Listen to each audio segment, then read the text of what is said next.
Hey, welcome to the wrong show. It's now broadcast time, and we got the game loaded. Larry's going to call in a little bit.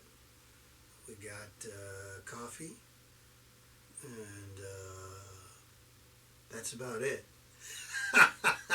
Oh, we got a new view today. Yeah, infinite Mike, and then Mike looking at Mike, who's looking at Mike. I like this view actually, and the regular stuff. Okay.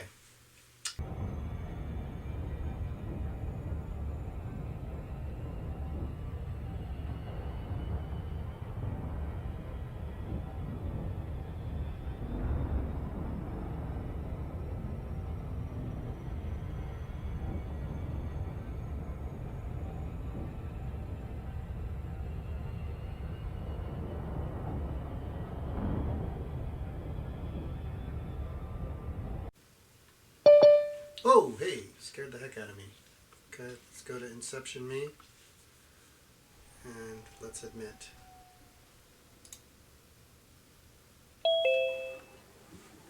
Hey, Larry, Howdy. how you doing?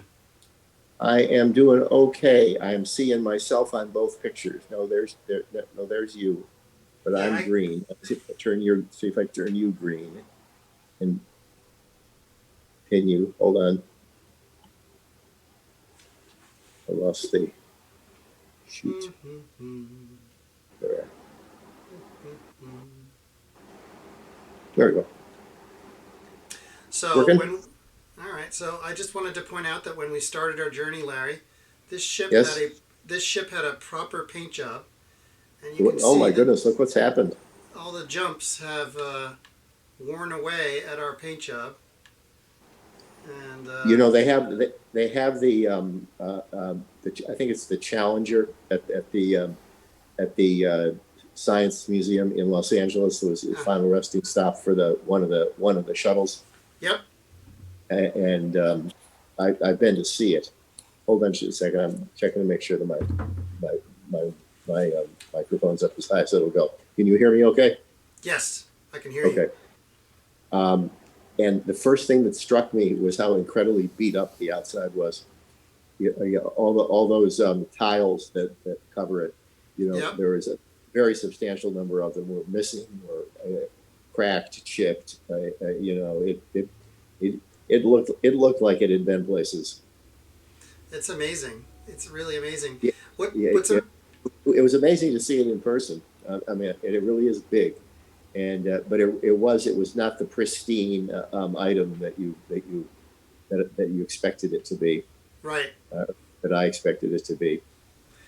Well, what's amazing is that some programmer was like, "Hey, we need these paint jobs to like slowly deteriorate over time, like the space shuttle would." So And so part of the uh, are you talking about the the game, the game that somebody the was like, game? Right? I "Yeah, was trying to look. I was trying to look for a word other than game for it. The alternative reality. yeah, Um, yeah, Actually, has built-in entropy. yeah." It's kind of, I don't know, it's kind of awesome, actually, from my point of view. Maybe it's because somewhere along the line, one of them owns a business that's part of the game where they'll like repaint your ship, for what so the right amount of unobtainium. Oh no, actually, they make it very easy to paint the ship any way you like. If you go to Starport Services here, and we go to the livery, they call it, right? And The livery. the livery, yeah, Livery, the livery. And here's my Federal Corvette, right? And as you can see, I have collected enough unobtainium so far to paint it vibrant red. But I have different options, so I can go to decal. No, I can go to uh, yeah, vibrant red, and then you can see I've paid for two paint jobs so far. I can Wow. do green, But then Now, there are does all the, these paint jobs that I haven't paid for, that I don't have access to. that you don't have access to? Well, I mean, I could pay for them, but I haven't. Um, does is the paint purely cosmetic or is it protective? No, it's just cosmetic. It doesn't Okay. doesn't do anything. Although there is one advantage to a paint job that isn't as visible, which is when you're playing against another player, um, which happens in this game. Um, oh, and you know what's interesting? I'm sorry, I'm interrupting myself, but these paint jobs we're seeing, we're getting to see them as if they were worn down, right? Like, Uh-huh. yeah, they're showing the same amount of worn down. Oh, that's actually boy, talk about truth in advertising. Yeah. So, but anyway, uh, when you pick a paint job that's really hard to see, for instance, this one, um, then it makes it harder for pilots to target you. If Well, they're but you have chosen a paint job which is bright red. Yes, because I'm a fool. No, because because I like it. I like being able to That's see my reason shit. enough. Yeah, That is reason enough. and then you can change the color of your weapon and your trail, and oh, and this is one of my favorites. You get to change the voice of your ship. So You change the voice. yeah, every once in a while the ship will say frame ship drive Right. charging, Yeah. or right. So for instance, Verity, she sounds different, right? And then Victor, can you hear him? A little bit. Yeah. No, not really well. Okay. No. Well, then I'm not going to worry about it. But what I like is sometimes I'll put it on French, like Amelie, and she'll just do everything in French the whole game. So it's actually in French. In French, yeah. So if I put it on Amelie or Gerhard, right, he'll do it in German the whole time, or Russian. Maxim is really cool. And then, of course, there's Portuguese and Lucania, right? So it's very interesting. Here, we'll put it on German for the rest of the day. There was a for a while on my iPad, because I liked one of the voice options that you had was it could be it could be American English, British English, or Australian English. Hmm. And just for fun, and I'm trying to think whether this was it must be Siri. That's what it is. That's what the voice. I picked British English, and all of a sudden, when I was dictating emails, I was having all these problems, like dictating, and then I realized that because I had chosen that voice, it assumed that I was working, that was my language. Right, So that you were speaking that for way. instance, in British English, you don't say, if you're dictating a sentence, you don't say, he told her to put the gun down, period. You say, he told her to put the gun down, full stop. Yeah, And so I would say period, and it would write period. right, instead of full stop, right. Yeah, right. And I couldn't figure out what the hell was going on. I had to go back to American in order to be able to dictate, Right. or go find a site where I could teach myself all of the commands in British English, which was more than I really wanted to do. Right, right. So today, I'm recommending, Commander, that we take down a known pirate. And then... Take down a known pirate? Wow. Yeah, we're going to take down a known pirate in exchange for some money and some microwave cooling hoses. 35 of them, because, why not? And Is there any point in asking what those are? no point whatsoever, because they're just another name for They're unobtainium. just another name for stuff. Mhm. And the reason why we're taking this mission is because it brings us back to Satsak, which is our home base. And once we're at our home base, we can, and after we've killed the pirate, we can stop in at our home base and retool our ship for mining. And then we're going to go asteroid mining after we take down the pirate. Oh, I've always wanted an asteroid. Okay. We're gonna mine them. We're gonna blow up some asteroids. Actually, it's gonna be fun. Not as much as I wanted a Hungarian midget, but there, there was one of the versions of Cirque du Soleil, which I saw in a tent here somewhere in Los Angeles. Mm-hmm. I've seen a couple. I've seen a couple in Las Vegas, and I've seen, I guess, maybe one or two here. But at any rate, in that particular one of the things they did was they had a female Hungarian midget with wearing a belt with sufficient helium balloons attached to it that it neutralized it. It gave her neutral weight. Oh wow! And they would gently waft her out over the audience. And, oh my gosh! And you were allowed only to touch the bottoms of her feet.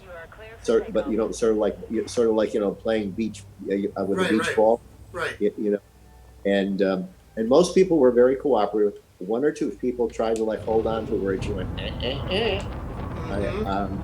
And on the way home, friends who I went with, I said, "Would you guys give me a Hungarian midget for my birthday? I'll never ask for anything else." we could keep her tethered to a tree in my backyard, and sometimes go, "Let's go play with the midget." But I didn't get anywhere. No, that's what do we call that? Private joke. No. It's actually it's virtually impossible now to find freak shows. The reason freak shows don't exist anymore, partly as politically correct, but is largely because they're all aborted before they're born. Oh my God! And so for a while, even like with midgets, the only place you could still find them was like Eastern Europe. But now even there, usually, if parents find out that they're going to have a midget, they have it aborted. So you just can't get little deformed people anymore. God damn it. Yeah. But soon we'll have artificial deformed. We'll have little deformed artificial whatever we want.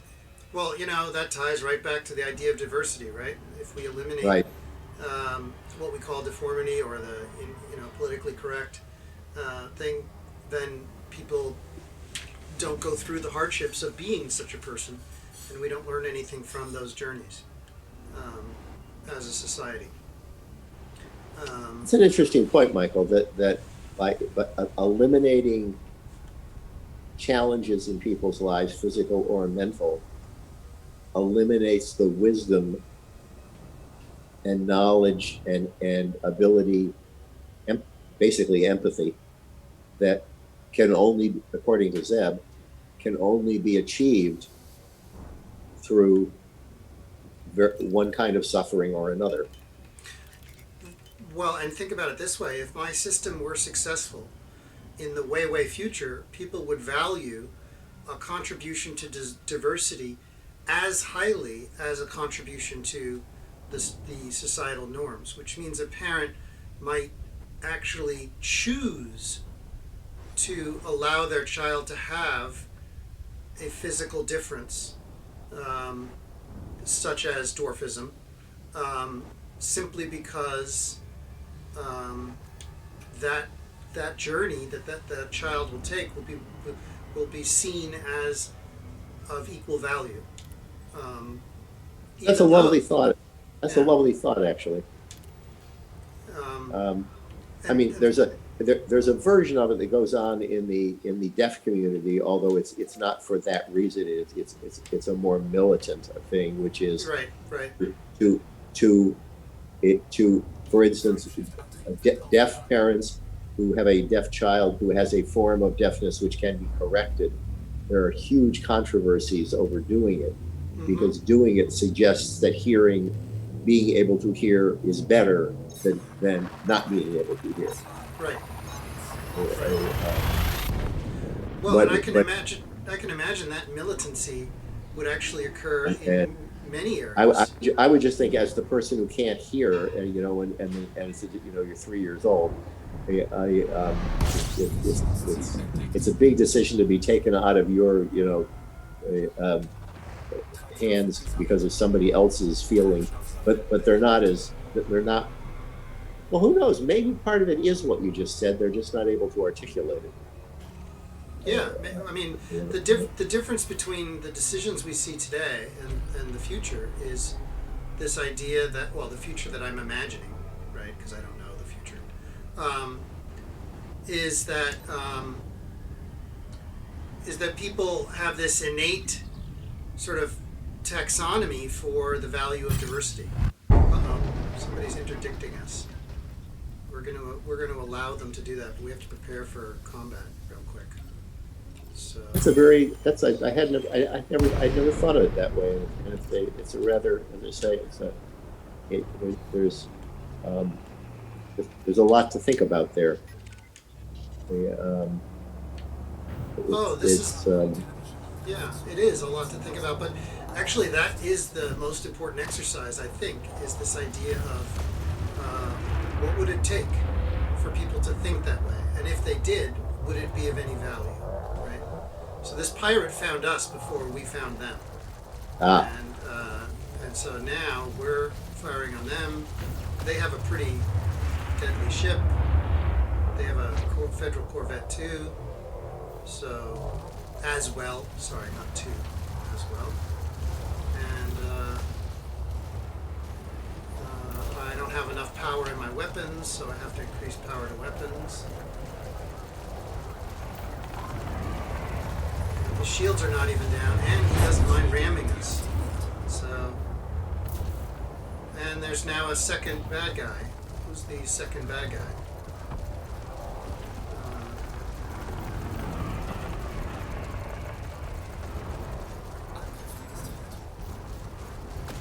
Okay, we got hit again. Hit again. Let's see. He's dead. Alright, now who's this other guy? so what just happened? I just destroyed the pirate. And now this guy, Calvin Traps, he's bad. He's a bad guy. Every once in a while you accidentally shoot a cop, and then all the cops don't like you. And so I was trying to make sure that he was not a cop. Right. Uh, so So was the one that you just destroyed the second one who showed up, but not the one you were after? no, he was the guy I was actually after. I stayed on him, Ah, but this guy showed up and just started causing problems, and now he's gone too. So no, he's gone too. yeah, now he's gone too. Did- Now did- everybody did- around, all those did- green dots down below, those are all the cops. They showed up because we started firing weapons at each other, and they were like, "Hey, that's a cop. That's a cop. That's a cop." Did the other guy just decide to turn tail and run? Is that what happened? Nope, nope. I was able to destroy him. See Oh, those? so you got both of them. Yeah, see those clusters of white things? Yep. White. Yeah, those are what remain of their ship's booty. So, we can switch our system to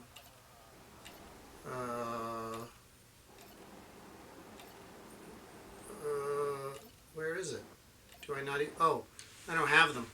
But if I had the limpets collectors, I could send out a little robot that would load our cargo with the stuff that came out of, like these high density composites and all these things that are out there in space right now floating around. Right. You can see they're degrading. They're going to disappear in a little while.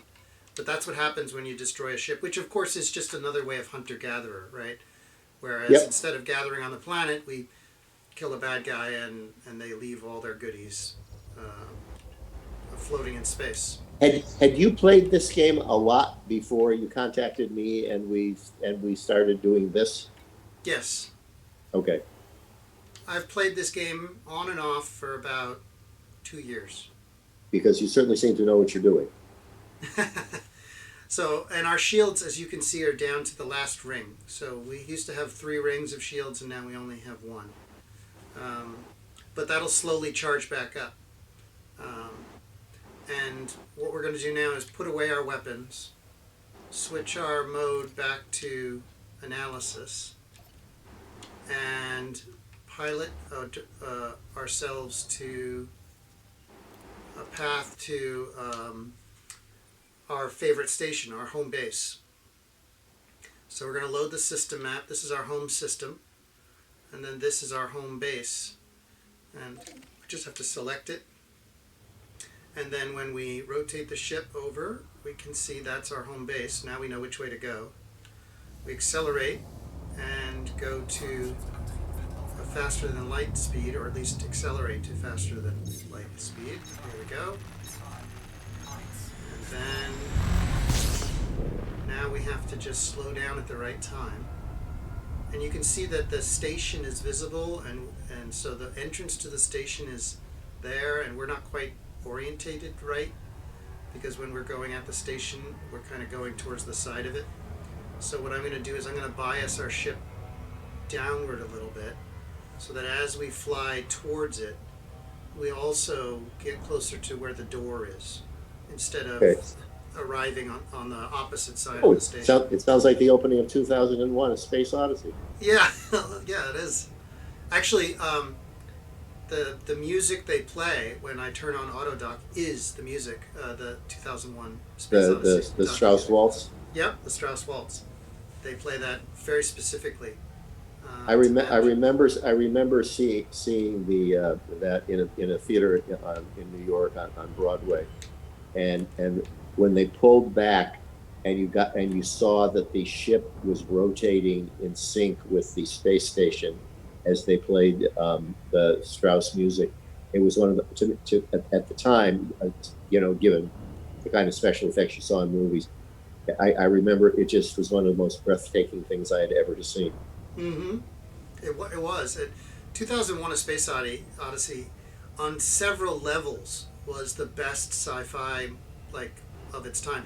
Well, I was in a conversation this week with a friend of mine about a scene from The Expanse that occurred this last week, where somebody goes into the vacuum of space briefly, and we said, does it meet the standards of 2001: A Space Odyssey when he has to leave the pod and get into the ship, because Hal has locked the door. He doesn't have a spacesuit. Because to us, that's the best example of somebody surviving the vacuum of space, right? Without seeming like bullshit. Right. Complete bullshit. And so. Right. It didn't seem like bullshit. That's right. Right. And so when they did it in The Expanse, we were like, well, how does it measure up to 2001's version of, right? Because that's the gold bar. That's the gold standard, right? For science fiction is 2001's. You're going to find that awfully difficult without your spacesuit, Dave. I remember that, and I don't know why in God's name that we would have been taught this, what this would have been in speech class, but when I was in high school, years before Space Odyssey, somewhere for some reason, we listened to a recording of what we were at least told was the first computer-generated artificial human speech, and it was singing "Daisy, Daisy, give me your answer, do." Mm-hmm. You know the song. Yep. And then years later, when I guess it's Keir Dullea, who's the one who survived on the ship, has decided to take Hal apart, and Hal gets simpler and simpler. The very last thing, which if I recall correctly, which yes, is vocalized, Daisy. is Yep. that song. Yep. And it was only because of what I learned in high school that I realized that that he was quoting, he was citing something. He was he was regressing back to the very earliest forms of computer knowledge about speech. I think that's beautiful, and they did that on purpose to just just like Hal is IBM, just one letter off.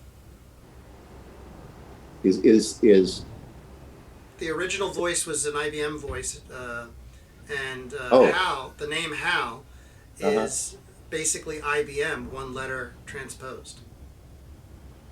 So HIA, right? I B, see, I right? see. Right, right. Right. So HAL is IBM basically, um, which I thought was amazing, or just cool. They did a lot of computer history references. Okay, we can disengage now. Yeah, well, yeah. One of the reasons it probably, as you said, that it didn't seem like bullshit was he he he he he bothered to learn a lot about the world that he was going to try and create a advanced version of. Yep, and that's also why AT&T was featured in it. There was no product placement really back then, but the reason why AT&T was featured is because they were also instrumental in the early days of computer development, right? Right. Because Unix, the entire operating system Unix, was designed by Bell Labs, in part because they just wanted to create automated switching, right? They didn't want to have operators doing all the switching, and so that was how software really got going. Um, we wouldn't have Unix or Linux today if it hadn't been for the telephone company. There was a writer that I worked with. I may have mentioned him before because he was the one who would introduce me at parties sometimes if we happen to bump into each other, and he introduced me to somebody. Say, Whoops. "This is Larry Streichman from CBS." He once told me he was wrong. I, but long. Have I told you that story? No, I've never heard that story. I, I I inherited when I reached the level where I was like the only guy in the room with the Right. producer and the writer, working on a script. I inherited a project that was being written by a guy named Mike Norell that was it was the story of P.T. Barnum, and it Mm-hmm. ultimately got made with Burt Lancaster as a TV movie. And the woman who I inherited it from, who was moving on to becoming a vice president, warned me or cautioned me or that she said, Michael is very sensitive. You have to be really careful when you give him notes. He takes everything very personally. And I mean, he's actually cried in meetings. You just have to be really careful. So there I was, Oh, and, game crash. and think, Go ahead. things were going fine. Yep.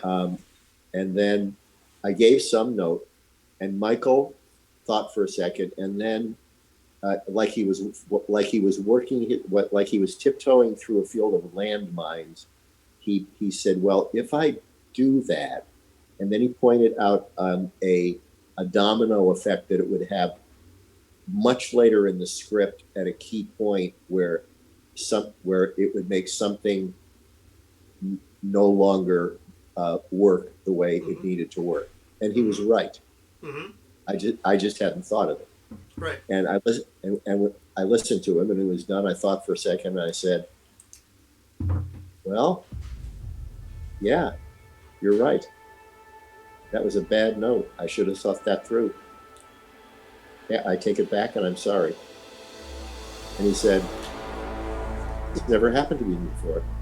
I've never had a network executive tell me that they were wrong." And for years after that, as I said, if we met like at a business, an industry party, go, "This is Larry Streichman from CBS. He once told me he was wrong." But the point was, I was wrong. Yeah, but the point is that it's just brilliant, that points out really the fallacy of leadership, right? When leadership can't be wrong, which is a cultural trait. In some cultures, leadership can be wrong, but they're rare. Right? I think it actually gives you more credibility as a leader when you can be, yeah. When you're wrong and everybody knows you're wrong, and you realize you're wrong and you cop to it. Mm-hmm. Because then when there are times when they aren't so sure if they should be following your leadership, and you are sure that you are right, they have more reason to listen to you. Well, there is that point of view. Or there's another point of view that says, strength is more important, right? The appearance of strength is so I guess much... it depends. On a battlefield, I can see where it's important that you don't have to justify your decisions. Right. But in terms of motivating people to follow you, I do think that Bravo Alpha November. This port that is under federal control. well, we've discussed this before. It's okay to Landing to permission cannot be not be granted. perfect. Decrease Right. range and submit Right. again. And in non-combat kind of scenarios, yeah, Right, absolutely. as you said, but I can also see where, as I said, you know, if in a military situation, you really people have to do what they're told to do, and if you if you've got a really bad leader, you frag him. Right. Right. Request denied. Wait, did you say frag or flag? 7.5 I said kilometers. frag. Yeah, frag. Okay, good. We agree. I wanted to make sure that I was laughing at the right thing. So, But that's exactly it. Yeah, and it's also interesting in this future that I want to create. How would leadership work? And one of the funny things is that if the idea of what is the dominant paradigm changes, then leadership changes. Oh wait, there's a real person in this mix. Wait, who's this real person? You can see on the screen there's right. one dot. Let's just see. Right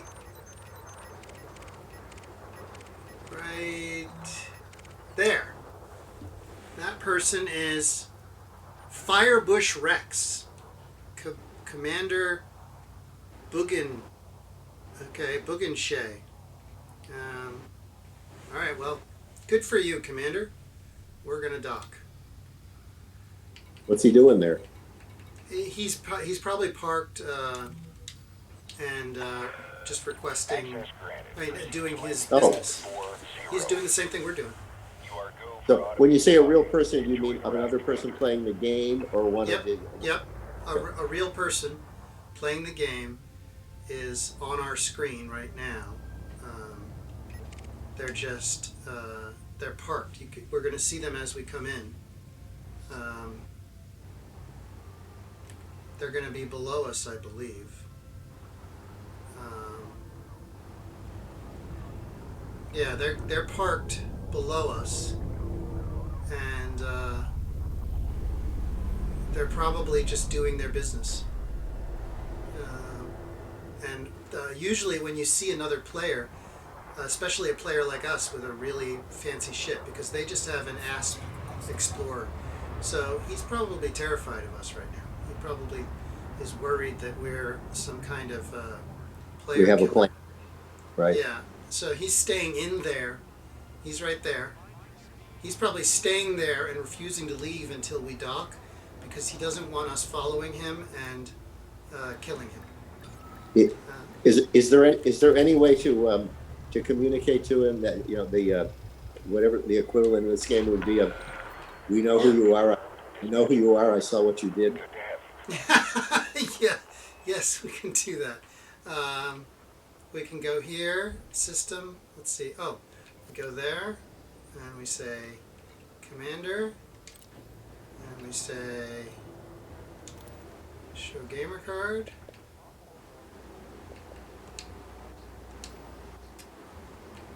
I actually don't talk to other people very often, so I'm not as facile with the controls. But so we can go here and we can say, no, oh no, sorry, yeah, we know. So we gotta go. Shift,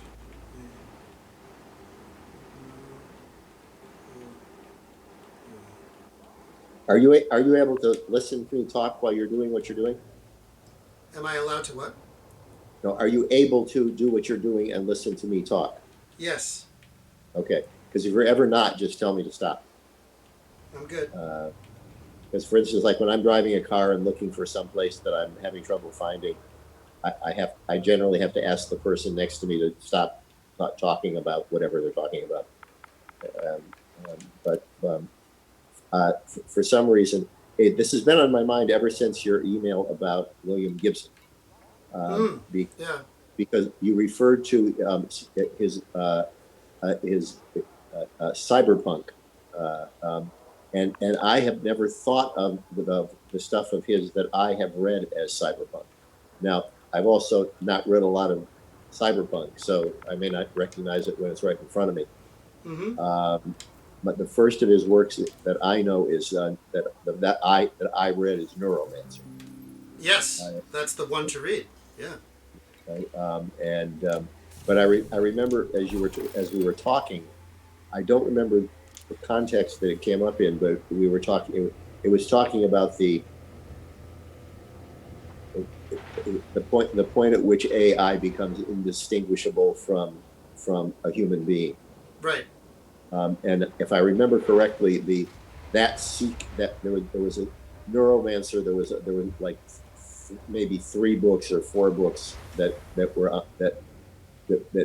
were used the same um, involved the same world and some of the same characters. And one of the books was called Idoru. The what?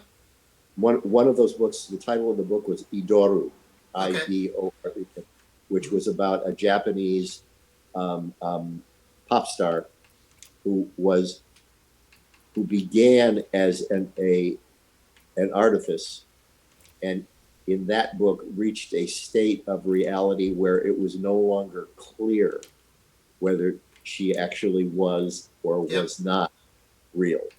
Yep. Yep. And that plot has been copied many, many times because it's a very where you But can't tell anymore. have you read The Peripheral? No. It's so unlike anything else I've ever read. It takes place in two future, two alternate speculative futures. One reasonably far in the future, and the other infinitely far in the future. After essentially the human race has collapsed, and the number of human beings on the planet is a fraction of what it once was. A lot of what was once built up human construct is returned to the wild, but it's also at the same time an incredibly advanced civilization. Yeah. And Okay. and it's so different in its perception, in its imagination of what an alternative future could be like, that I actually think for what you're doing, you might find it not that you would find ideas in it to use, but I think it might prompt ideas in you. Okay. It sounds like Um, Always Coming Home. it's just like it's just a totally different from his other works in that way to me. And it's Precept. There's just among other things, the vast amount of garbage that we have thrown into the sea has actually developed its own life forms, Oh wow. which are sentient, Of course. not terribly bright, but sentient. Wow. Let me just think for a second here. All right. So we don't have the ability to blow up a. So we need to change this fragment cannon to a. There's a type of cannon that we have in our storage racks that blows up. Let's see here. What is it we need to blow up? Well, it's not really blow up. We need to. We're basically engaging in fracking of asteroids, and so we need a device called a seismic charge launcher. There it is. Transfer to ship, and we're going to lose one of our fragment cannons in favor of that. Is it something that can chop? Is it something that can chop asteroids into pieces? Sort of, yeah. I mean, we have mining lasers for just getting little bits of stuff off the surface of an asteroid. But when we want to get the really good stuff, we gotta crack it open. Okay, so, and then the other thing we need is See, we have 2 mining lasers already and a seismic charge launcher. And now we need the pulse. Yeah, we don't have the, okay, so we're going to replace the frame shift wake scanner with the pulse scanner. So we got to find that. And it is down here.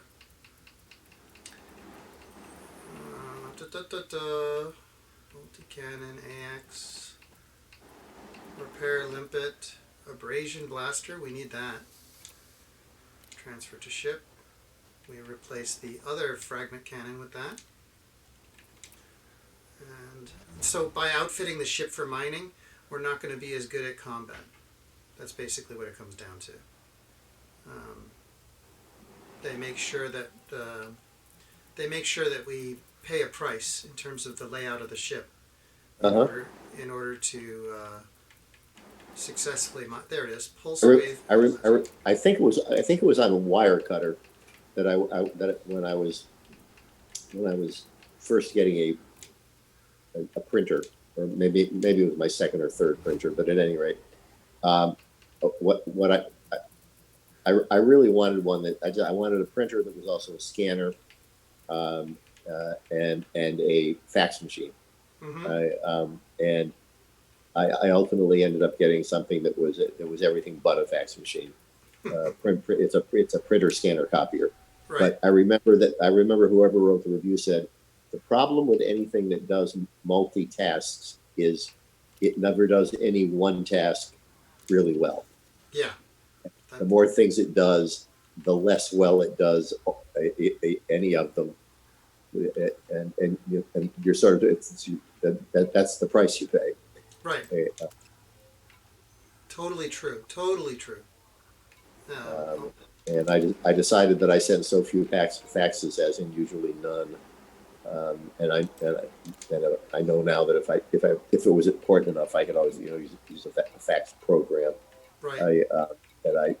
I settled for an HP that actually generally works pretty well, except for when it doesn't. except for when it doesn't. All right, so we have now programmed our ship to have access to the abrasion blaster, the seismic charger, the collector limpet controller, the prospector limpet controller. So we are now able to go mining if we want to. And so now the trick with mining is to find the place you want to mine. And you said that we are on the team, or we are of one particular one of the non-real players in the game.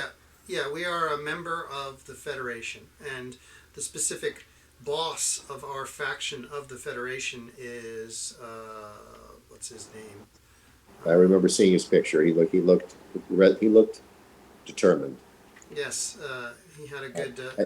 And so, does he know what you're doing? Does he know? No, not really. He only notices us if we do things that he doesn't like, or if we do things that he likes.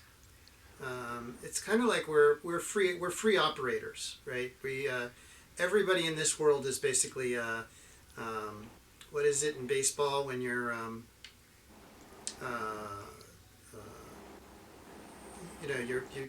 you're not signed up for a particular team. You're an independent contractor.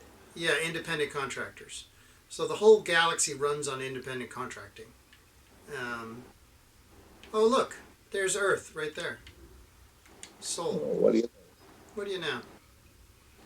Okay, so we're trying to find a place that I used to think was cool, and I used to go do a lot of mining at it. I think it's down here. No, it's not there. Another book that I cited to you, I gave you the wrong name. I referred to a book called Stars in My Pocket Like Grains of Sand, by Samuel Delaney. And I think I said he was known as Chuck. I believe Chip is actually his nickname. Okay. And I will be mad at him till my dying day. Why?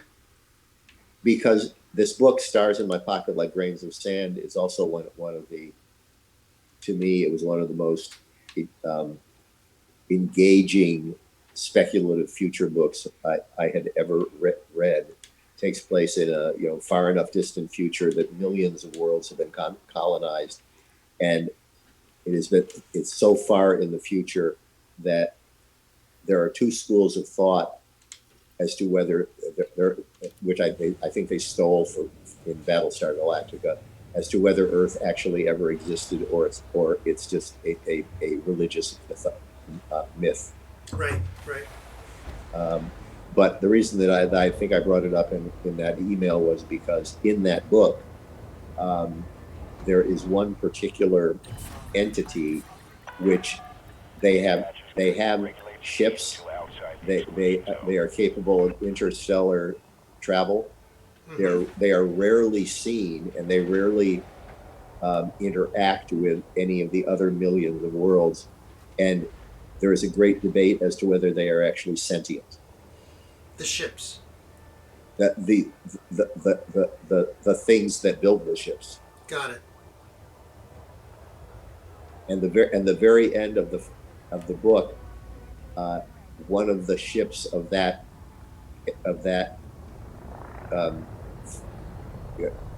life form has appeared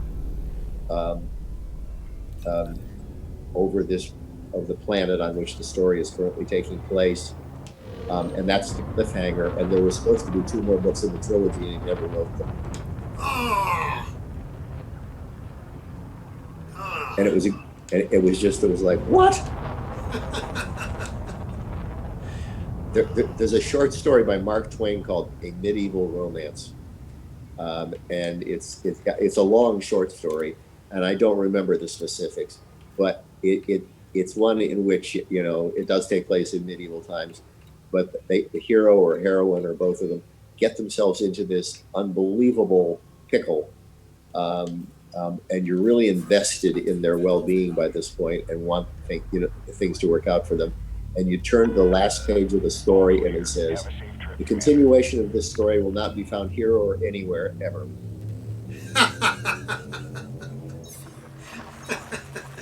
That's good old Mark Twain.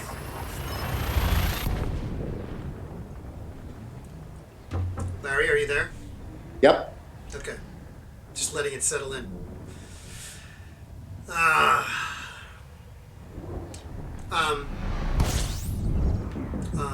What was Mark Twain, the name of that essay he wrote or speech he gave on the decaying art of lying, or on the... Well, I don't think I know that one. Oh, he gave a speech to an assembly of Toastmasters of some sort of the time, and he titled it,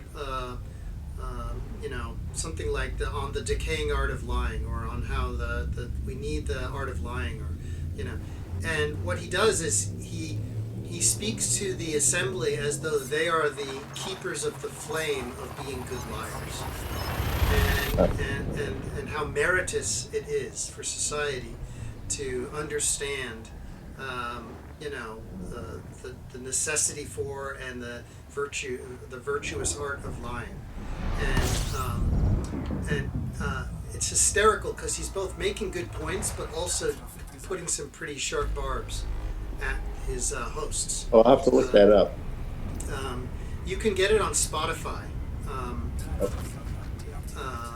I guess with Mark Twain and lying, but Now I know the name Spotify, but I don't truthfully know what it is. You probably use your Apple device if you ever listen to music. I assume that you use your iPad to listen to music, Yeah. and therefore you probably use Apple Music or iTunes. Yeah. I also use Amazon Music. Okay, so Spotify is a competitor to those two. Oh, okay. An independent competitor, so it's not. Oh, okay. And I'm sure that And whatever so it is. among other things, is it that it has books, or that it has lectures, or it has... Well, they have anything that anybody has decided to publish, and they're willing to, play as though you would play it on the radio. Right. Okay. Okay. And so But you could probably find it just as easily, if not a better quality one, on I would iTunes. I would be surprised at this point if it wasn't in the public domain. Yeah, well, it's not the original essay that wouldn't be. I mean, that's obviously in the public domain. It's who made a recording of their voice reading it. Ah, That and so you want right, right, and that would be copyrightable. So. Okay, so here we are at one of my old mining haunts, and I'm going to turn the ship around here, and we're going to take a look at what was that? Is that noise on your end? Not I didn't know. I didn't make that noise that I know of. Just make sure it wasn't. What? I don't think that's a noise my phone makes, but let me check. Let me just check and see if one of my programs is complaining. Let's see. No, that one's fine. And No, it's my phone. okay. It's Cedar Sinai Hospital, which every fucking time I'm there wants me to fill out a survey as to what my experience was like. And for a while I did it. And then the point at which I stopped doing it was when if I wasn't answering the texts, you know, which asked questions, what bothered me about it was that at least all the other surveys that I would get from, like, you know, my cable provider or any service I used or something. At the beginning, it would say, did you recently make a call to, or you have contact with such and such? What was it about? Was it about this or this or this? And then whatever you picked, the questions in general that you were asked from that point forward would relate to whatever it was that you called about or were thinking about. And the Cedar Sinai one, they just asked all the same questions, even if you said, no matter what. So they even if you said, you know, they asked about your interaction with nurses, even if you never saw a nurse. Right. And so I just stopped doing it. And so I started getting phone calls instead, and, you know, robocalls. And they were thus far in my life, they are a form which I've not encountered before, which was when, you know, hi, this is Cedar Sinai.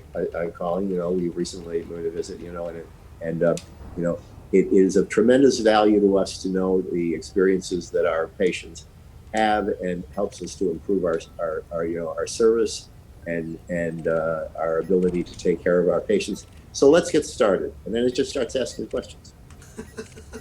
It never asks you if you're willing to, like, participate. Right. So I learned after a while, if you just hang up, it won't call back. Right. But I just thought, how rude. Yeah. So let's get started. I like it. Although from a systems old-fashioned vacuum cleaner salesman who, when the white housewife would open the door, would throw a handful of dirt into the house. Right. You know, so that that needed to be cleaned up. Right. Yep. It's just like that. Or the guy who wanted to sell the shatter-resistant glass. Did you ever hear that story? No. He would march in to the guy's office who ran like a factory or some kind of place, and he'd say, and he would quote a statistic about how many injuries are caused by shattered glass, and then he would take out a sheet of his product and a hammer, and he would just smash it really hard on the desk, and it wouldn't shatter, and he'd say, "How many can I sign you up for?"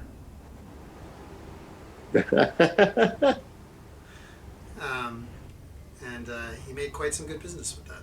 I could see being impressed enough to go just by the ballsiness of the approach. Right. You know, to go, all right, you know what it makes me think of? It makes me think of the conversation we had a couple of sessions back about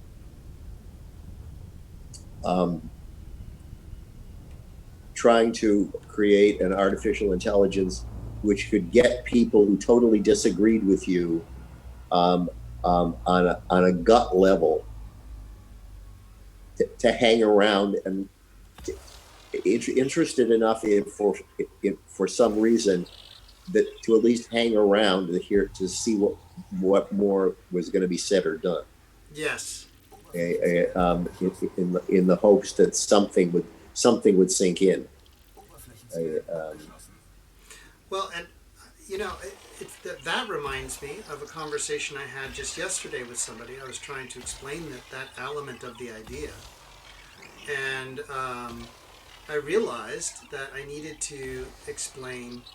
And just so you know what we're doing right now, we are looking for mineable rings, asteroid rings around gaseous giants, and we haven't found any here. So we're gonna move on to another destination. But we're scanning for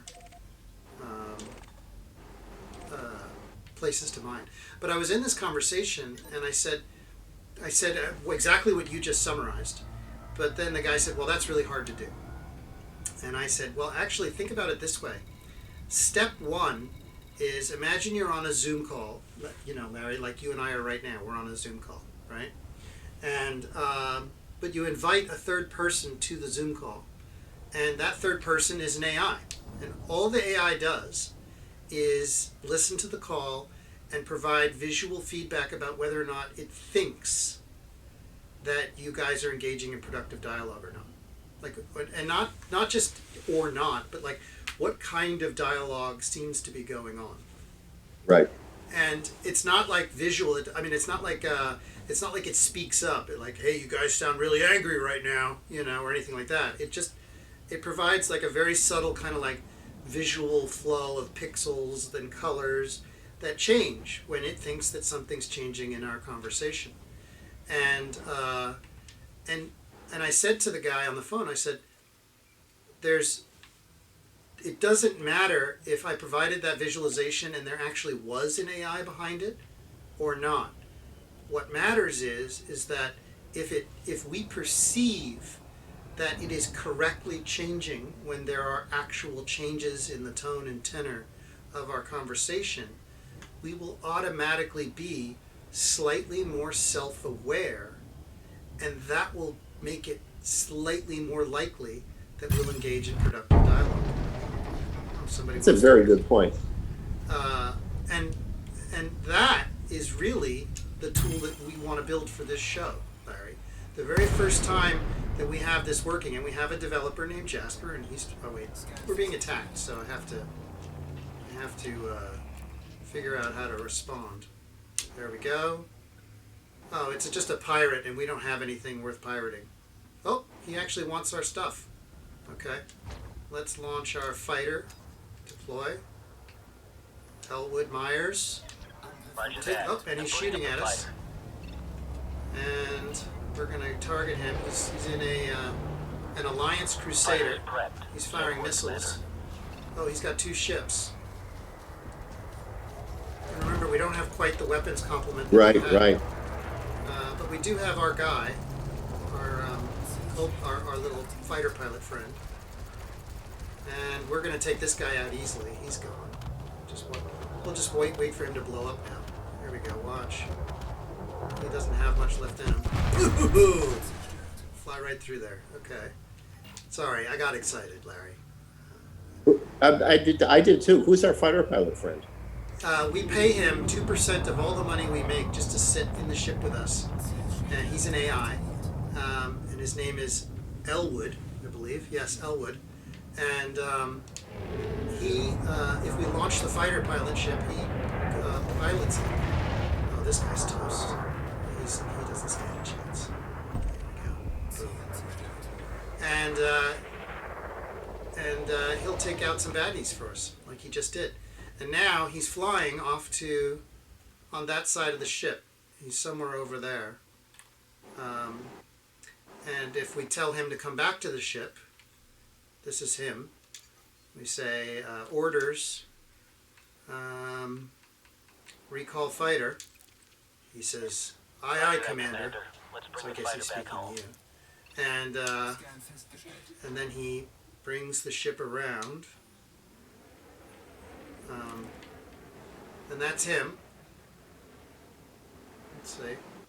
What do you pay an artificial intelligence? Well, he's in the game. He's supposedly not an artificial. There he is.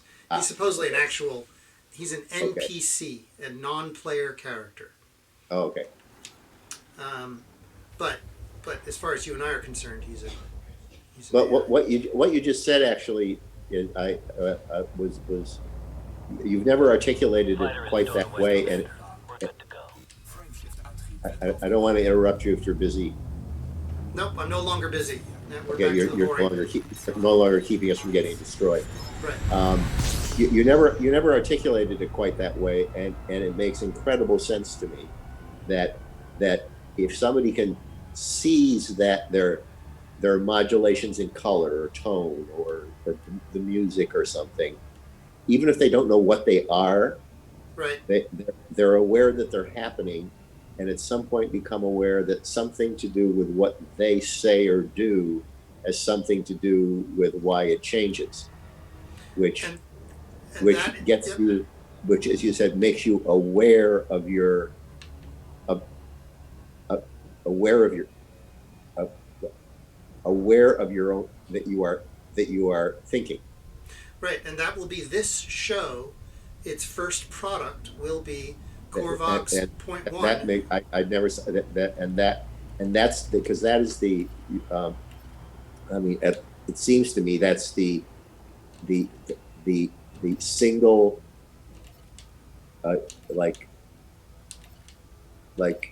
quantum leap that has to be made to change the way people communicate with each other. Is how do you get people who think about their thinking and people who don't think about their thinking to be able to talk to each other? Right, and so step one is just to show them that their words have an effect at a very fundamental, just sort of visceral level. Colors, sounds, whatever, just little tiny, the Yeah. tiniest things. And then after that, you can start to introduce actual concepts, but you build from the ground up instead of starting out at well, that wasn't a rational statement, Bob. You don't do that. Instead, you back off and you just go, blue. And Bob goes, Yeah, well, no. I love that. Now, Yeah. now, hopefully this will I don't know, prompt some thought in you. Shortly before we played today, or maybe I wrote you an email. I had 15 minutes in which I thought I had lost my wallet. And one of the disadvantages of liking the color black, and usually when given a choice, buying something that is black, like a phone or a wallet or a kitchen counter, or or the leather in your car, is it's really hard to find things because they're all the same color. right. And I had looked in my car and not seen it, but I was aware that there were times when I needed a really powerful flashlight to look in the car. Not so much to see it, but because it would focus my attention on a spot in a more laser-like precision. Mm-hmm. And so after I looked all around the house and not found it, and was beginning to think about everything I would have to replace, I thought about everything I'd done during the day, and I thought, the last thing I did was I went to the bank and got some money, and I in order to do that, I needed to get out of the parking lot, and I had my card from the Yep. getting into The swipe card. Yep. Right. And I wasn't sure whether I was going to need to pay or not, whether I'd been there long enough. Turned out I didn't. But I remembered that I had positioned my wallet someplace in case I needed to get out a credit card to use to do that. Turned out I didn't. So I thought, I know I had it when I got in the car when I left the bank, and the next place I came was home. So it's got to be either in my car, on the route coming from the car to my apartment, which is the elevator. And in this building, it's most likely if somebody found it, they would have turned it in, or in the apartment. And so I went back downstairs with a flashlight, and it had squidged between two seats, and I found it. But the reason I'm telling the story is, I'm as the guy I was with for a while, Charlie said, he was right. He said, "Oh my God, I'm with a loser."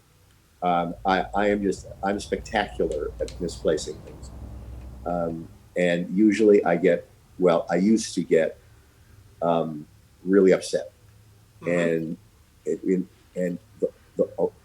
my wallet is probably right at the apex of non-physical, physical health issues, of things that if I lose it, it's It's a bad. bigger fucking issue than anything else I could lose. Right. But as I was looking for it, I was thinking, now remember how this goes. Um, there, given yesterday's scenario, I'm almost 100% sure it has to be in this building. As I said, the route from the car to my apartment, or the apartment. Mm-hmm. If you have, when that's, the chances of you're finding it are better than 99%. But if you start to get upset about this, your chances of finding it soon plummet. Right. And so just work on the assumption that you will find it, and if you don't, after a certain point, stop looking. Yep. And it kept me calm enough that I was able to think about retracing my steps in a way that allowed me to do that. And Yep. there was a time in my life when I would have just been so frantic about the whole thing. I probably still would have found it, but not for the next day or the day after the next day. I'm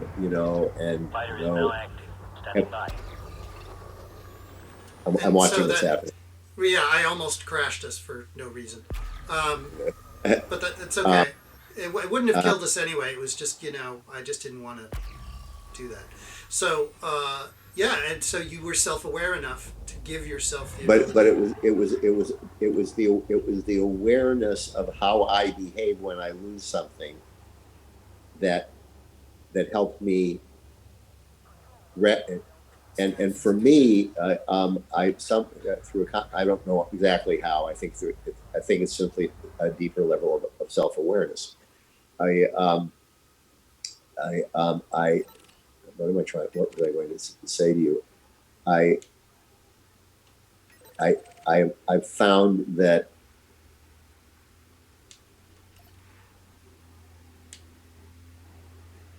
thinking about what I'm upset about, and deciding whether it's worth being being upset about it in this way going to in any way be helpful in terms of my chances of dealing with it, correcting it, or dealing with it in a way that I won't need to be upset, get smaller and smaller and smaller.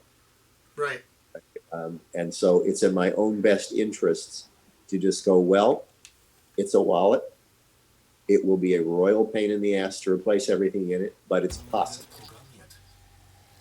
And so if it's possible, it isn't worth going batshit about this. Right. But that well, I know what I was saying was it was the learning to be aware what I am upset about. There was one of my very good friends is my old landscaper, who I don't have a landscape to scape anymore. But Buck and I have stayed friends. I moved 3.5 years ago. I mean, we still, back when we were allowed to be in contact, when he would be on a job where he was close by, he'd come over and we would just jaw for an hour. And, I still we talk and we text, and he's vastly more thoughtful than a person who does what he does would expect to be. And it reminds me how much of a the wheel of fortune is involved in things. If Buck had been born not on a farm in Oklahoma, he could probably run a hedge fund, Right. or have his own a plant building, some sort of machinery that he really loved, Mm-hmm. because he really thinks about things deeply, and I God, again, I'm lost on why I'm telling you. Am I distracting you? Is that No, you're not distracting me. I'm distracting me. Oh, I know what it was. There was a time when when I was less aware, Mm-hmm. when I was trying to run a water line on my property so that I'd have a hose connection someplace where I didn't. Right. Well, I was gone most of the day, and he did some relatively major trenching in order to do this, based largely in part on what I had told him I believed was true, but partly on some guesses he made that were wrong. And when I came home, he had to tell me that they had managed to, they'd spent the day trenching to a place where there was no water source to connect to. No. And I just started to scream at him. Right. I mean, I really screamed at him. I mean, a couple of people that worked with him, just like disappeared. Mm-hmm. And I was telling Zeb about this. And when I was finished, he said, "So he disappointed you?" And I never thought of it like that. Mm-hmm. And it led to a line of thinking which made me realize that more often than not, when I would get really upset with a person, it was because I had expectations. The fight is being ripped to shreds out here, Commander. Sorry, Can you pull had them out? expectations that they had Telepresence not link met is that. offline. We've lost him, Commander. Larry? Is that your AI talking to you? Yeah, it was. I didn't take the fighter ship back inside before I blew up the asteroid, and so it was destroyed. Oh, That's okay. We'll just manufacture a new one on the ship. And but Elwood's fine. it led to a line of thinking, which led me back to the fact that when I was very small and life suddenly changed, a world which I thought was one thing suddenly turned into something else, which was profoundly disappointing compared to the world I thought I lived in. Right. And that I was acutely sensitive to disappointment Right. from situations or people where I dropped my guard and decided I didn't have to worry about this because they would take care of it. Right. And when they didn't, all of the disappointment that had come before would attach itself to that moment. And my degree of anger about it would not be about the thing that just happened. It would be about the fact that I lived in a world in which things like this, disappointment was always lurking around the corner. Right. That it would happen again. That it was. Yeah. That was the thing that my chemical dependency counselor said early on. I'd say, and see, I think that shit, it's happening again. And she went, "Whoa, what's happening again?" Well, this is sort of the answer to that, but I didn't. This is 7 years later. Right. From between when she asked me that question and when Zeb simply put it in those words. He didn't talk about you know, you know, the effect of being angry with a friend, or and he reduced it to a thought that so startled me that and made me think about my thinking, Right. that it little by little changed the mode that I'm in when something that I don't like unexpectedly happens. Right. I don't any longer automatically go into, God damn it, see it happen again.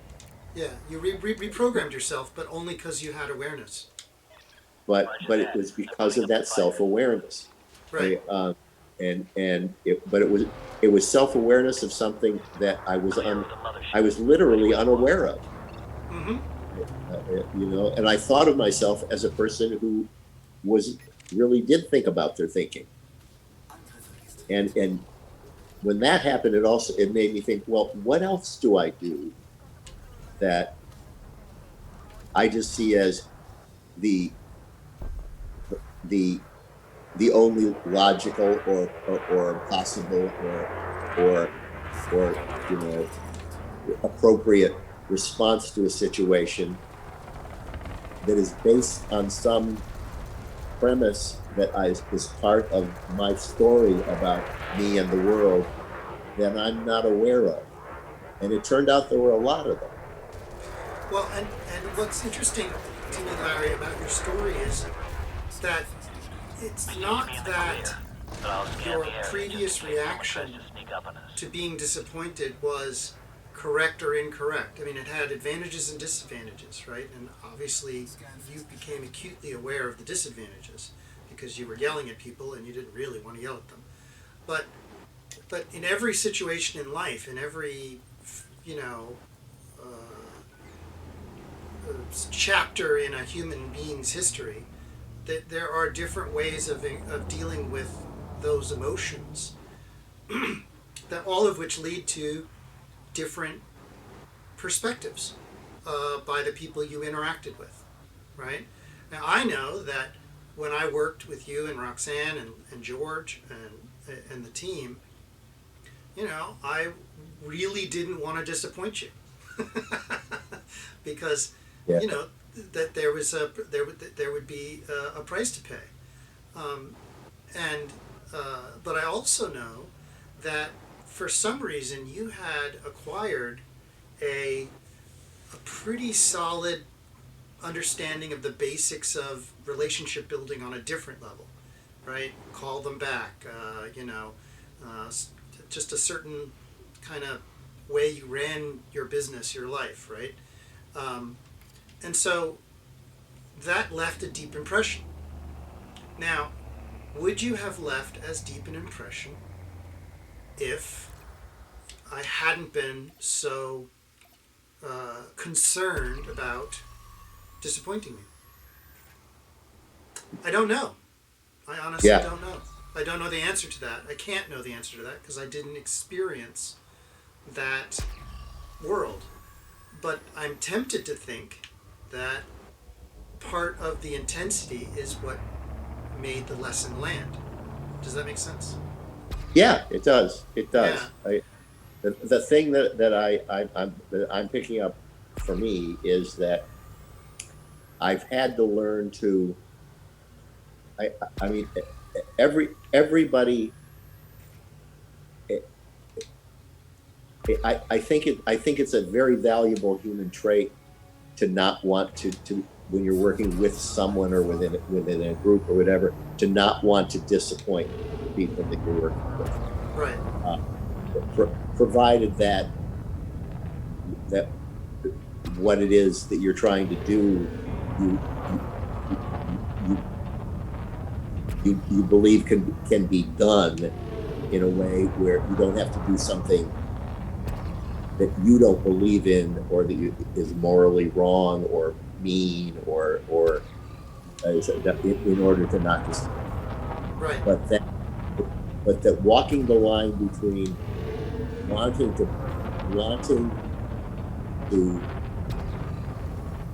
to please someone because you want to please them, as opposed to you are afraid of the consequences if you don't please them, is a very fine line, because when it turns into trying to behave trying to do things out of fear of what will happen if you don't get it right, Yep. it makes you do a less good job. It's just how the brain works. Yep. When fear is involved, it literally, you know this, I'm sure, it Oh, yeah. shuts down certain capacities in the brain. Oh yeah. And so what the best leaders, even on the battlefield, the best leaders seem to be those who, when you're not in a life and death situation, when you're in other situations, creates relationships with his men, so that when he asks them to do something that could potentially kill them, Right. they do it unquestionably, not out of just because it's the military way and out of fear, but because they believe in him. Right. And that has to be created and nurtured in a way which does not involve fear. Yes. I mean, or if it does involve fear, it can't be the only thing it involves, right? Like, it has to be. It can't be the primary thing, right? Right, Like like I told you, the thing that looked like a sampler that one of my bosses had in his office that said "anxiety breeds excellence." No, it doesn't. Yeah, I know what you mean. And in the short run, it can breed incredible productivity that will eventually implode. Right. Right. There's no doubt about that. Yeah. But as you mentioned, in places that you have worked, and I think it's more common than not, it's not. It's believed that keeping people in a state of constant anxiety actually increases productivity. Yeah, they believe that. And that there's a point at which there's a limiting factor. I have to excuse myself, and I will be back in a couple of minutes. Okay.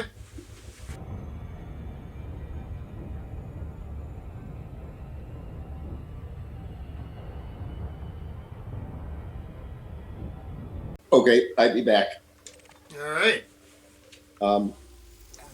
And part of what happened there was that I one of the reasons Buck is still such a good friend is he refused to not like me.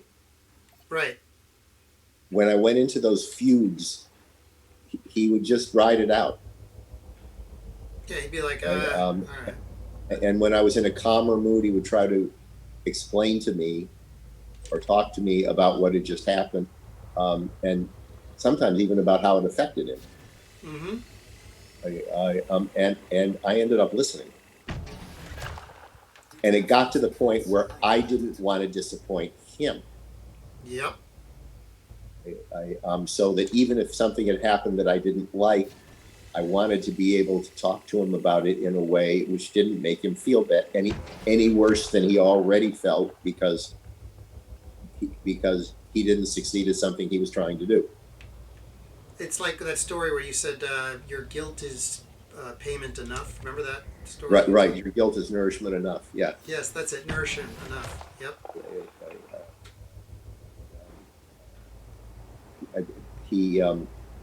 He really actually has had a huge influence in my life. I mean, he refused to see me as an asshole. When there were times when I absolutely behaved like an asshole, and he had clients who are assholes that he does see as assholes, and some of them he just walks away from. Right. But he just would not see me as an asshole. And one of the things, as I think I told you, that was part of my story about me was because I was gay. Two things that guys did with tools were beyond me. Right. Well, he just wouldn't buy that, and for a couple of years at Christmas time, he would buy me tools. very like a complete set of like wrenches or screwdrivers, the for that were interchangeable and you could, and usable Roger in that. different ways, Fighter recovery. and show me how to use them. Or when he was doing something on the property, he'd say, "Come here, yeah, get the bag with the and he'd show me why he was using what he was using, Mm-hmm. and the reason he was choosing this as and what other options there were, and why he had had decided not to do those. And after a while, I began to realize, I thought that it wasn't any different in terms of thinking than the kind of thinking I did all the time. Yeah. It was just about something that I had decided Fighter safely in the hold. I couldn't understand. Yep. And so I couldn't understand it because as soon as you started to talk about it, I had already decided I couldn't understand it. Mm-hmm. And and it it it really, I mean, it now sometimes when small things are just wrong around the house that need fixing, my first thought is, can I fix it? Yeah. Isn't that And amazing? and I love that. and frequently I can, and sometimes it's with a tool, and sometimes it's just some sort of sort of Rube Goldberg approach. Yeah. But it works. And a lot of it came from he saw a different me. Um, he said, I said to him one year, I think maybe it was when I don't know whether it was when he gave me some of these or we've done some. I said, I've just learned that I'm capable of a lot of things that I didn't know I was capable of. And he said, Larry, you are capable of so much more that you're still not aware of. Mm. And this is a farm boy from Oklahoma. Mm. Zeb told me that one of his mentors once said to him, listen carefully to everyone. You never know when you're talking to the Buddha. Yep. I like that. And I like that for several reasons. Obviously, I like that because of the whole experiment that I'm engaged in. I mean, that's the whole point, is that from a systems standpoint, we never know where the wisdom actually sits. We don't have the truth. We just know that it's constantly evolving. there was a point at which I was I repainted my house, and I had in my head this specific kind of reddish brown that was one of those colors where you couldn't quite decide, is it red, is it brown, in different Right. lights, it would look different colors. And my painter, whose name was Ernesto, um, would be mixing up colors, and I'd go, no, that's not it. It had gotten to the point that we were like roaming Hollywood and stopping and looking at walls, and getting down on our knees, and he would try and finally one day when we were at the house and he was putting up colors and nothing was working, he said, Larry, everything that you tell me that you want and we try and that you don't like has some green in it. I said, it does. I don't want green. He said, I know. And this is a I don't know whether he's even legal, but he's from Mexico and brought his family here so that they could live. And he said, no, they do. I think I know what you want, and I think I can put it together if you just let me do it. And then he said, sometimes and he pointed at the fence, this won't change.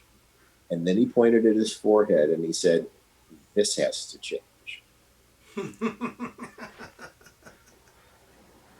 And he came up with exactly what I wanted.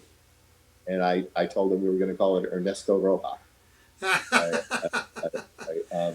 But that line, sometimes when this won't change, this has to change. Yep. It is a vastly greater thought. And I think that what I want out of my efforts is the ability to I mean, I want to know that people are being given the best chance to change what they need to change. That I can't That's force way to it. put it. Yeah, that I can't force it. I can't even dictate. I can't even know what that change will be. I can't.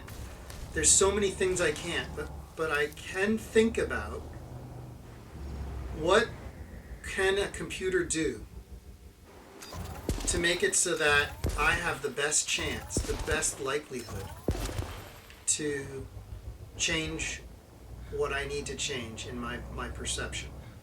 And the first step to that is just simply to increase the likelihood that I'll have a moment of self-awareness.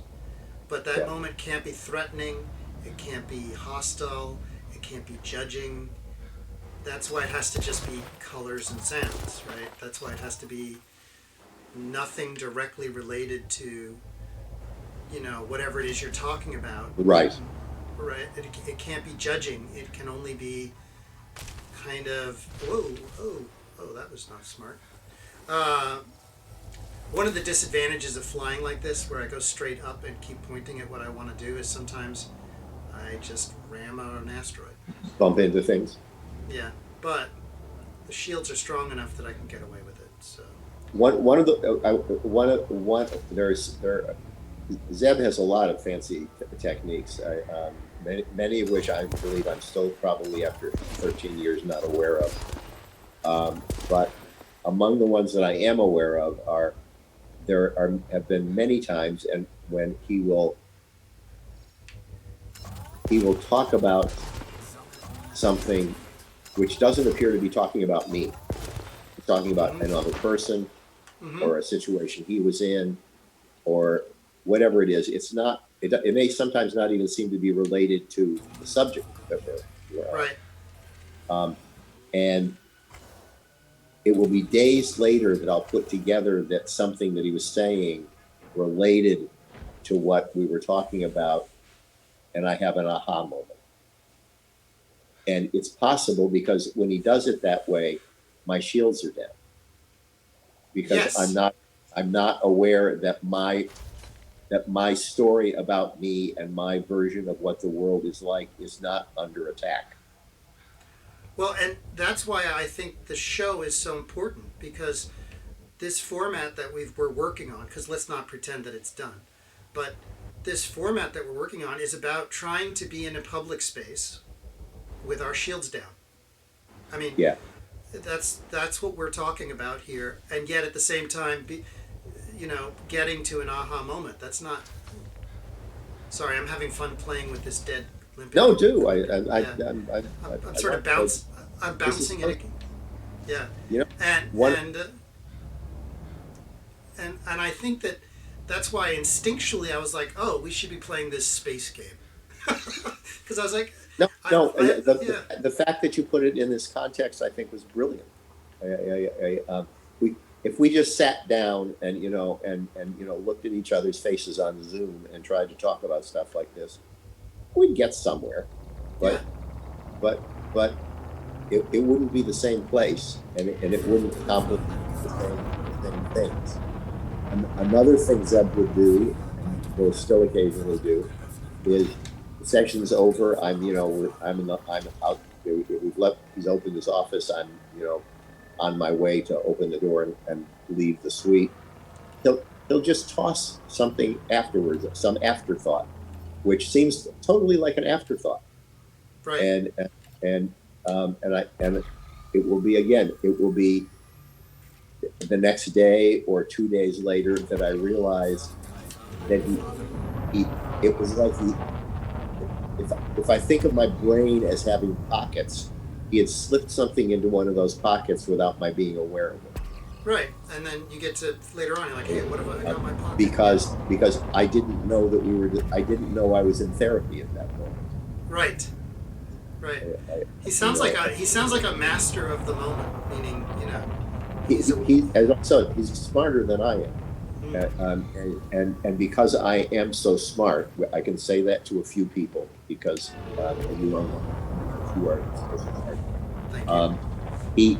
he he I know that he's different with different people, but he's figured out ways that work with me. And I have a feeling that many of them are ways that worked with him. Because I know that he's undergone some huge change in his life, which he can't tell me about. Right. Yeah, but I know that it's happened. Another thing he will do is I'd be going on and on and on about. I remember once it was something to do with Guy Charlie, and the options I saw in front of me, and that there were things I had to say to him that had to be said, that were just, there was no way to say them that would not be painful, and yet I didn't like causing him pain. It wasn't at that moment I was even angry at him. I just there were certain things I had to say. Right. And I probably talked for 20 minutes, and when I was done he said, "You can be good to him." And I said, "Yeah, I can be good to him." And many sessions after that, and other experiences like that little moment, I said, "I figured out one of your tricks. You take something that somebody says, and it's like you take it and you put it in a centrifuge, and you spin it around, and you distill it down to its essence, and then you just add a tiny little drop of you to it, and then you hand it back to the person as if it belongs to them, and they take it, believing it's theirs, and it is, but it's been ever so slightly altered.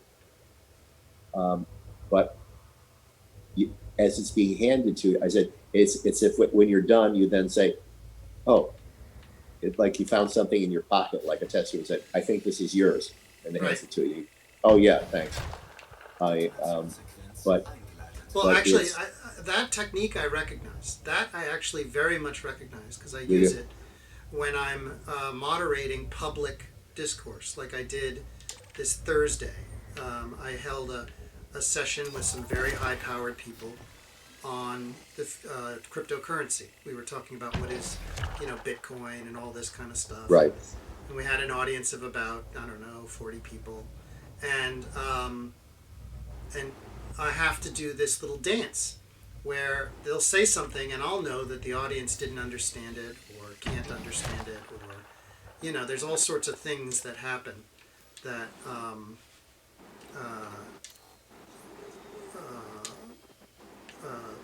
make things not work right. And so what you have to do is you have to take what they say, distill it, and then give it back to them. And that's when I get my best compliments for being a moderator. Those are the compliments I get. Is that they don't know how to say it. Unlike what you said to Zeb, they're not as clear about it. But they say, "You do something, Michael, where it threads it. You somehow bring it together." And I do add a tiny bit of myself, but I'm not trying to manipulate. I'm simply introducing a concept into their concept, and creating a little mixture and seeing how they react. Somewhere on Quora, a lot of people write questions about intelligence. They seem to be obsessed with how do you what makes intelligent people different? How can I appear intelligent? What do intelligent people do that's different? And one question that really rankled me, somebody who probably was an asshole said, "How do you deal with the fact that that you have to dumb down everything that you say when you're talking to other people because they're not as smart as you are?" Oh. And my answer, which is somewhere there on Quora, essentially I said, no genuinely intelligent person patronizes the intelligence in another person. They look for points of contact. Yes. They look for a place. They look for for the intelligence in the other person, which they can make contact with their intelligence in a way that the other person's intelligence can can assimilate or understand. But they do not treat them as inferior. Right. They treat they just treat them as different, and make it a challenge to find a way of making contact with an intelligence which is not exactly the same as yours. Right. Anyone who belittles other people's lack of intelligence is only betraying the fact that they themselves are not all that intelligent. Or that they've missed an important facet of intelligence. Yeah.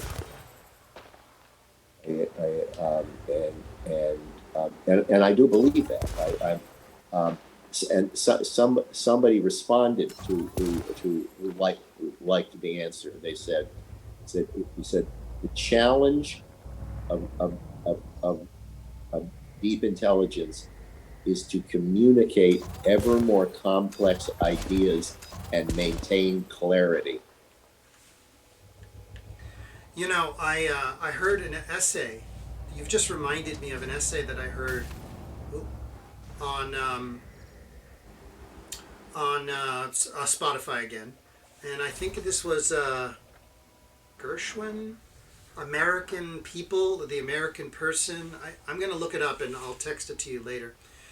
But at first I was flabbergasted because what the essay did was it started by saying I listen to people and this is the writing of my listenings and I write the listenings and I recognize the people and I recognize their types and then I write it. And there's a lot more to write and it will come later. But for now I am writing this. And then it repeats and repeats and repeats. And I kept thinking as I was listening to this, gosh, where's this essay going? Like, it's kind of really dense language and it's not going anywhere and they're not getting to the part where they actually describe the people. And then I realized the reason why it repeats is because sometimes we only get things after repetition. Oh, yeah. And the essay actually makes that point like in 100 different ways because each repetition is slightly different than the previous repetition, but it's making the point again and again and again. And it just dawned on me, it went from me being annoyed at the essay to being like, oh my God, this is the most brilliant thing ever, right? Because it was making this point that repetition itself is necessary to convey certain complex concepts. That there are There was a time relatively early on with Zeb where I remember apologizing for telling him some story that I knew I'd already told him 50 times, and he said, "Larry, every time you tell me a story, even if it's the same anecdote of something that happened, you are telling it to me in a different context, and it is not the same story. It may involve the same events, but you're not telling me the same story. You're telling me the story in a different context that it all put together adds up to something." He was the one who told me, and then I remember reading in a probably in the Science Times somewhere, that every time we retrieve a memory and either in our own thoughts or to tell another person, and then we put the memory back, it has been changed. Yes, we edit every memory we And access. then over time, we end up having memories which we absolutely believe happened, which are radically different than the actual thing that did happen. But we don't know, but it happens in such little tiny changes along the way that you're completely unaware of it. And I used to think, well, maybe that happened to other people, but I don't do that. I'm sorry to laugh, Larry, but that's... It's okay. He laughed too. He rolled his eyes. He said, yep. Yeah, that's. And I said, and that's it. I understand everybody else says that, but not me. He said, "Yep, that's the one that's hard to get past." Yeah. I can't remember, something recently happened where I repeated to somebody, so, and then we had this, and and you said this, and I did this, and the other person, I ultimately completely believe they said that isn't what happened. Here's what happened, and it was a version of what I remembered, but there was fundamental little differences in it that made it a different story. Right. Um, but it wasn't as I remembered. And that repetition is what it made me think of was, because when I finally broke down and did make an earnest effort at learning to use a computer, it was Windows 98, which was not exactly the most user friendly thing, version. It reminded me of how you used to have to periodically defrag your computer. Yes. Because when things were put back, they everything wasn't put back exactly in the right place, and so at some point everything was so not in the right place, you couldn't find things, or it got incredibly slow, or something, and that the human mind does the same thing. That we are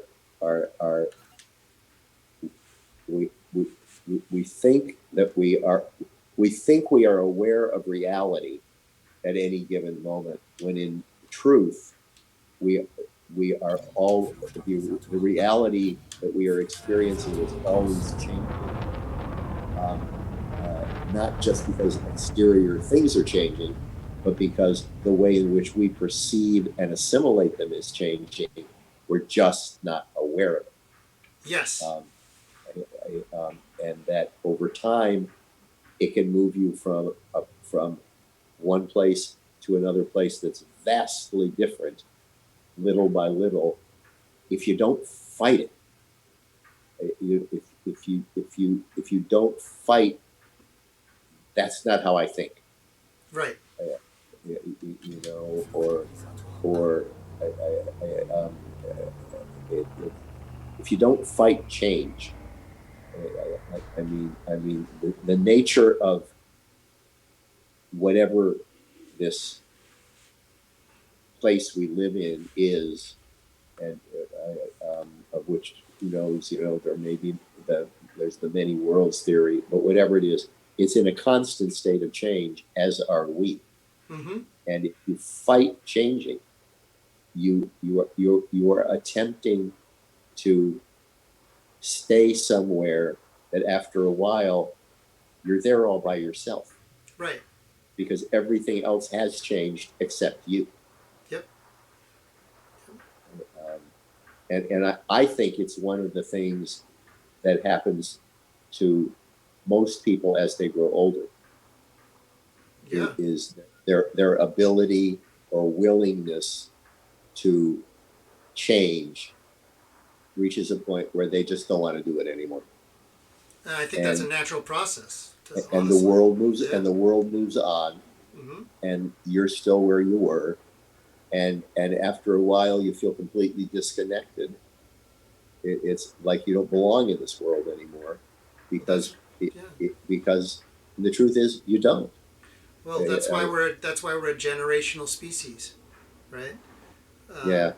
We wouldn't have generations. We'd be like the animals that basically almost never die, right? That because there are such things, right? And that's because they there's that the one that really creeps me out is there's this very small, not particularly attractive jellyfish that lives in, I think it lives in the seas off Japan, that as it grows old, as it reaches a certain age point in senescence, it reverses course and becomes younger, returns to basically a natal state, right?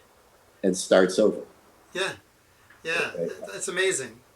And is essentially, it can be killed by trauma right. and accidents, but they don't die of old age. Right. They reach a point where they go back and start over. like a tardigrade, or something really, really simple. Yeah. Hey, Larry, it's 2:07, and I know we started late, but I think I have guests coming over soon. Listen, I am always I lose track of time when I'm talking to you, which is as high a compliment as I can pay, especially given the amount of pain that I generally am in. And even though I'm aware of the pain when I'm talking to you, it's way down the list of the experiences I'm having, That's amazing. and that I'm getting it's also hard thinking, and I'm kind of tired. Good. So, Okay. and I'm glad that you always feel free to tell me when you, for whatever reason, have to go or have had enough. Oh, I do. I'm actually having a great time, though. I really enjoy today's conversation. Because It's terrific. the thing that keeps it fun is not having to do it. Right. That's right. You know, when it becomes an obligation, I mean, I go to therapy, or on days when I talk to them, I look forward to it. Mm-hmm. I started because I thought there were things about me that just had to change, Mm-hmm. because or I was gonna not end up, bad things were gonna happen. Mm-hmm. But we're long past that point. Now it's because I know there's more change to come, and I'm interested to find out what it will be. That's exciting. I love it. So, at any rate, thank you, Michael, Fly safe, Commander. and same to you. And talk to you whenever I talk to you, and see whenever I see you. But definitely within the parameters of the next week. All right. Take care, sir. Over Take now. care. All right. Bye-bye. Bye.